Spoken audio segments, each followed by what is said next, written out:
자, 우리 기도하는 마음으로 한번 따라 하시겠습니다. 하나님의 은혜와 성품을 드러내는 삶이 되게 하시고 성숙하고 아름다운 공동체가 되게 하소서. 할렐루야.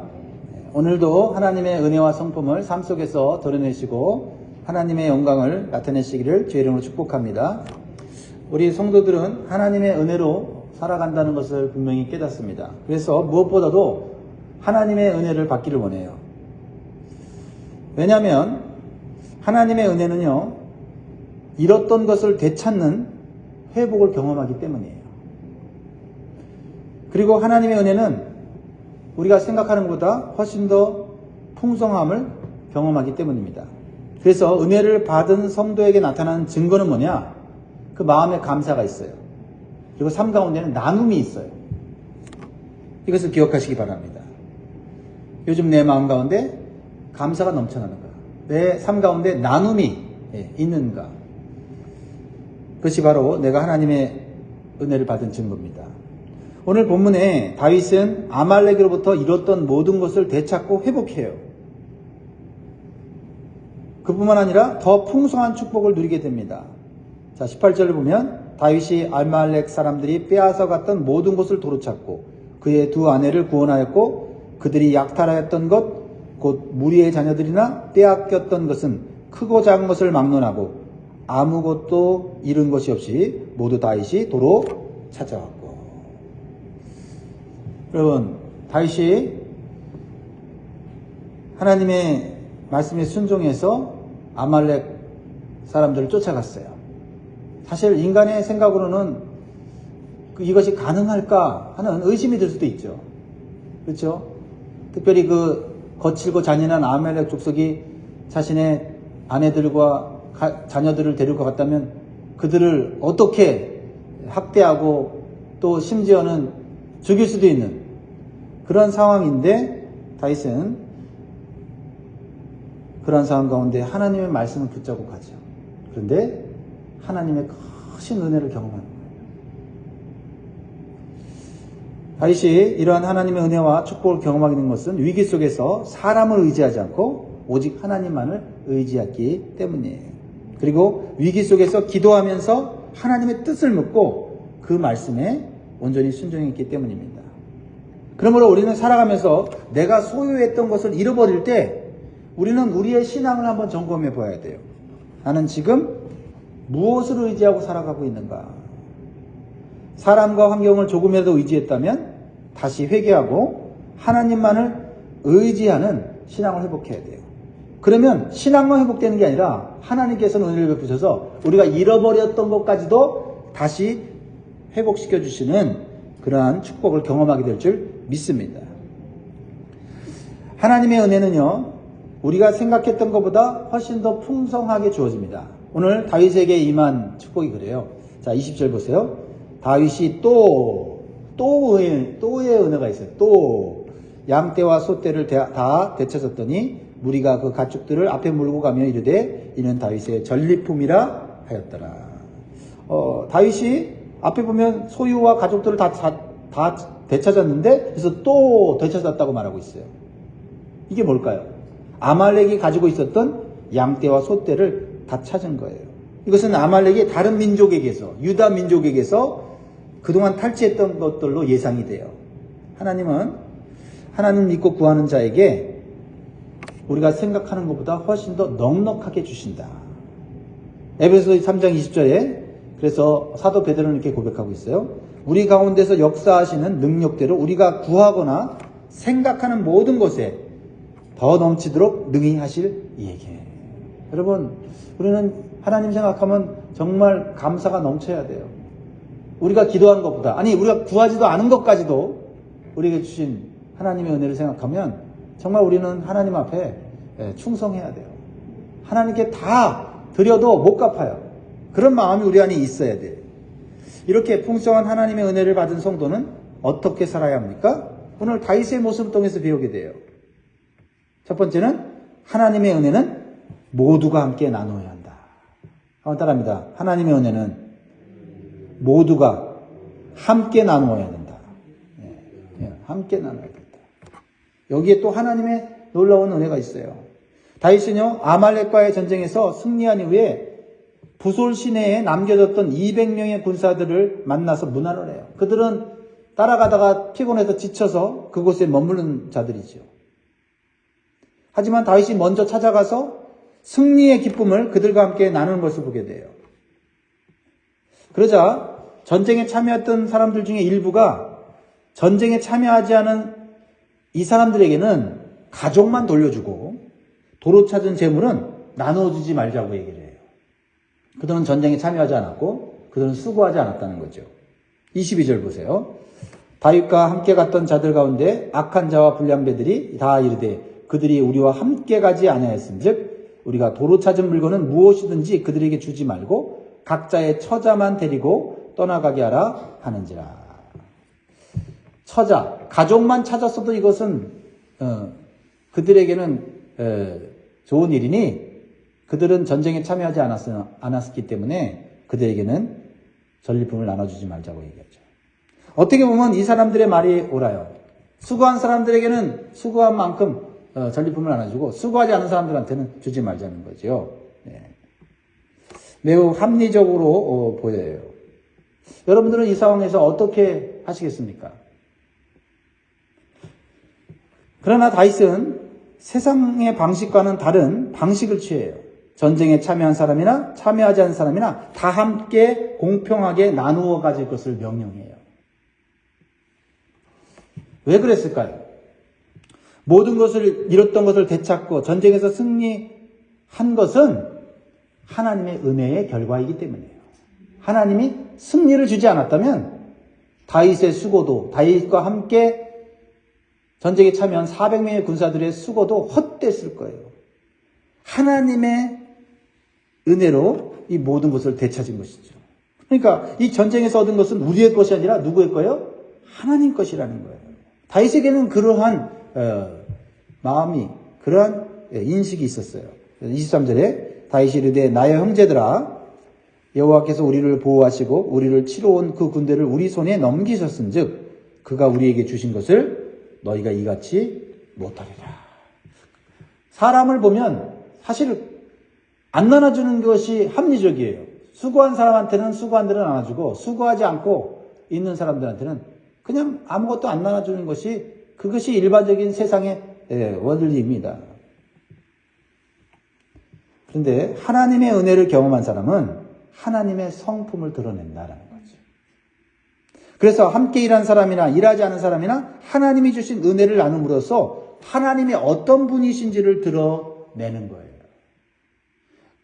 수고하여 일한 사람들은 야, 이거 내가 수고했다고 얻은 게 아니라 하나님이 은혜를 주셔서 내가 수고의 열매를 맺었구나 생각을 해야 되고, 그렇죠? 수고하지 않은 사람들은 수고하지도 않았는데 나에게 하나님의 은혜가 임할 때 정말 감사하면서도 부끄럽지 않겠습니까?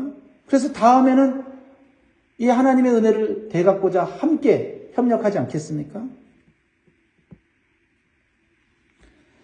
그렇습니다. 전쟁에서 수고한 사람들에게는 전리품을 주고 전쟁에서 참여하지 않은 사람들에게는 전리품을 주지 말라고 했던 사람들은 언뜻 보면 매우 합리적이고 논리적인 사람 같지만 하나님의 눈으로 볼 때는 악한 사람이었다는 거죠.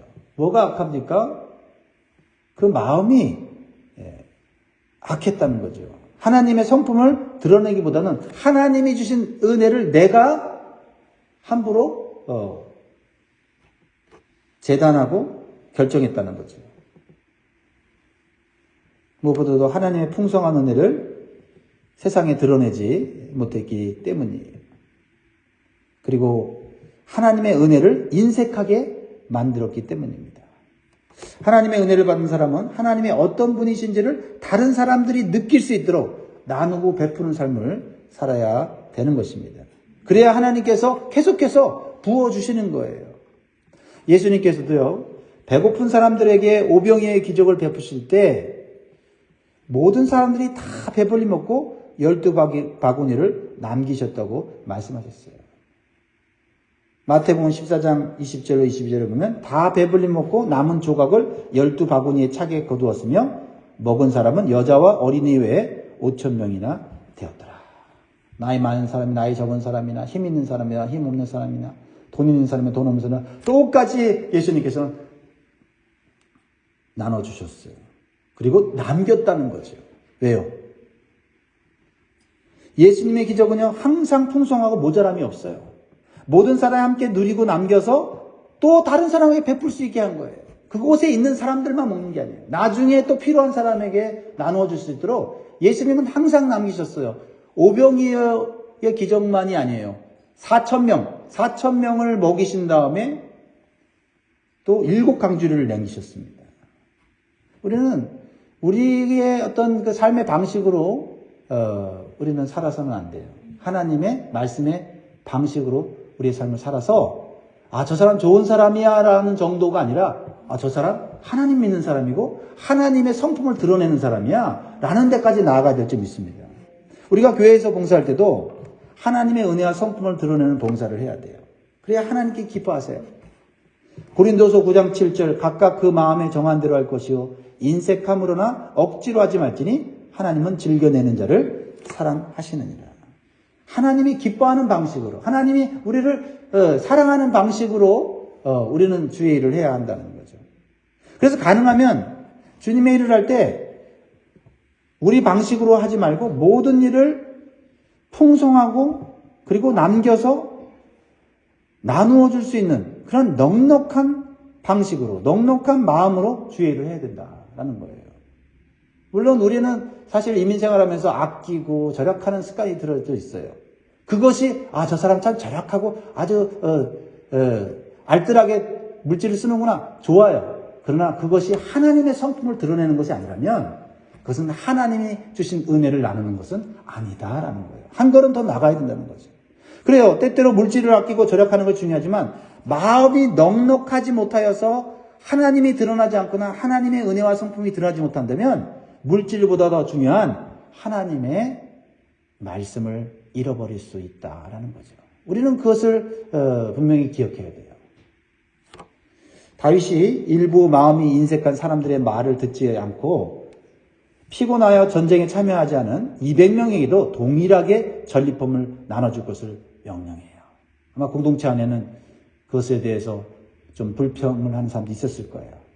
하지만 다윗은 그것은 사람의 원리지 하나님이 원하시는 방식은 아닌 것을 얘기하고 있어요. 그래서 24절에 이 일에 누가 너희에게 듣겠느냐? 전장에 내려갔던 자의 분깃이나 소유물 곁에 머물렀던 자의 분깃이 동일할지니 같이 분배할 것이니라 하고 강하게 말을 합니다. 그리고 이러한 나눔과 공율의 원리를 이번 전쟁에서만 적용하는 것이 아니라 앞으로 모든 일에 적용할 것을 말하고 있어요. 그래서 보세요. 25절. 그날부터 다윗이 이것으로 이스라엘의 율례와 규례를 삼았더니 오늘까지 이르니라. 이것을 이스라엘의 나라의 율례와 규례로 법으로 만들어요.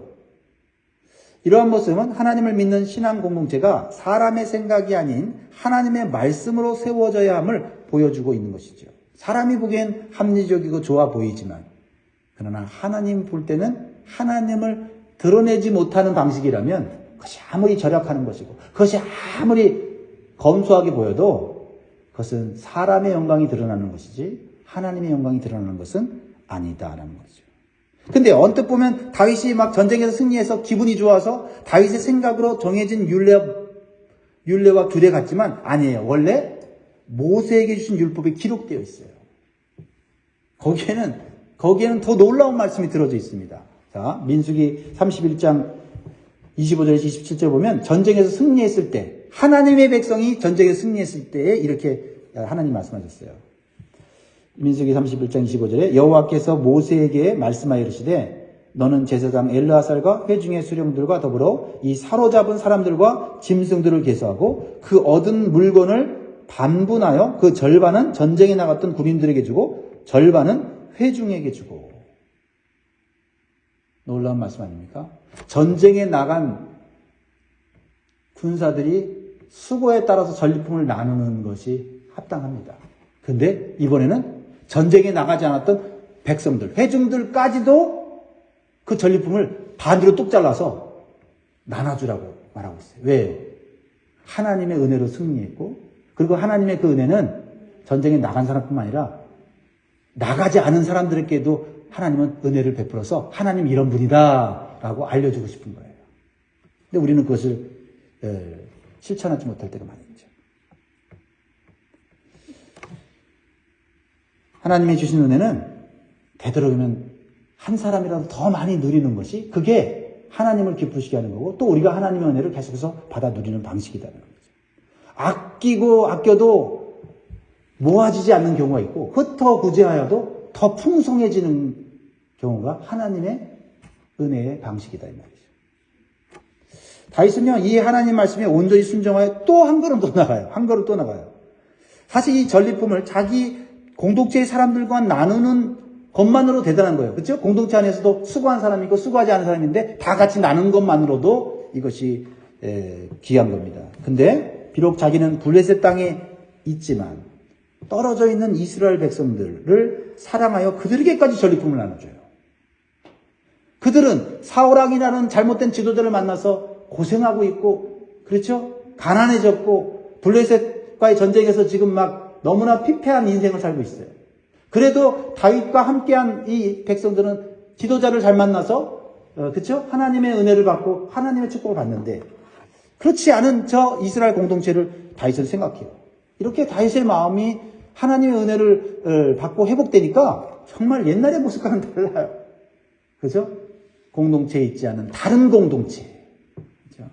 우리 교회만이 아니라 다른 어렵고 힘든 교회의 그 사정을 우리가 생각할 수 있는 여유까지 있는다면 이것은 엄청난 하나님의 축복이 아닌가라는 것이죠. 그래서 26절 보세요. 같이 읽습니다. 시작. 다윗이 시글락에 이르러 전리품을 그의 친구 유다 장로들에게 보내어 이르되 보라 여호와의 원수에게서 탈취한 것을 너희에게 선사하노라 하고. 여러분 이스라엘 유다 백성들이 이것을 받을 것이라고 꿈에도 생각했겠습니까? 그렇죠? 예. 자기들은 지금 사실은 어떻게 보면은 지금 블레셋과의 전쟁에서 너무나도 절망하고 낙심하고 있었는데 외국에 있는 어떻게 보면 외국에 있는 다윗이 전리품을 일부러 왔을 때 그 다윗에게 고마웠겠습니까? 다윗을 보호하시고 다윗을 축복하시는 그 하나님을 기억하면서 우리 하나님 잘 믿어야 돼. 다윗처럼 하나님 잘 믿어야 돼. 이렇게 생각하지 않았겠느냐는 거죠. 이것이 하나님을 왕으로 모신 공동체의 모습이고 하나님의 은혜와 축복을 계속해 누리는 성숙하고 아름다운 공동체의 모습이에요. 그래서 우리가 지도자로서 그리고 앞으로 지도자가 되는 사람들은 이런 다윗의 모습을 본받아서 우리가 하나님께서 원하시는 방식으로 우리는 교회를 세우고 섬기고 봉사하는 자들이 되어야 될 줄 믿습니다. 사랑하는 성도 여러분, 우리가 받은 것은 원래 우리 것이 아니에요. 하나님 은혜로 받은 것임을 우리는 기억해야 됩니다. 그래서 아끼고 절약해야 돼요. 하나님 주신 거니까. 그러나 그것이 하나님의 영광과 하나님의 성품을 드러내지 못한다면 그것은 우리의 의의를 드러낼 뿐이에요.